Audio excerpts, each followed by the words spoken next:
மாடிப்படிக்கு கீழே கழிவறை வரலாமா, டாய்லெட் போடலாமா, நிறைய அன்பர்கள் கேட்குறாங்க. ஸோ அந்த வகையில் வந்து ஒரு நார்த் ஃபேஸிங் ஹவுஸ், வடக்கு பார்த்து ஒரு பிளான் போட போகிறீங்க. அதுக்கு மட்டும்தான் இந்த அமைப்பு பொருந்தும். அதுக்காக இதை சொல்கிறேன். உதாரணத்திற்கு வந்து கிழக்கு வடக்கு, வடகிழக்கு ஈசானத்தில் நீங்கள் வந்து ஒரு போர்ட்டிக்கோ இப்படி அமைக்கிறீங்க, கரெக்டு.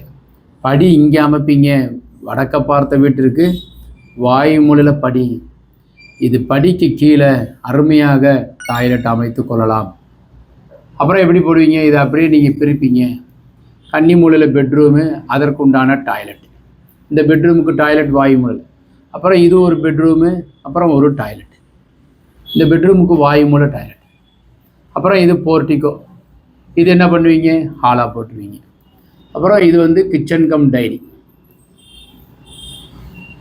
அப்போ தலைவாசல் இப்படி இருக்கும், இதுக்கு பின்னாடி வாசல் வந்துடும், அப்புறம் இதில் வாசல். இதுக்கு நீங்கள் எப்படி போவீங்க, இதிலேருந்து இப்படி போய்க்குவீங்க.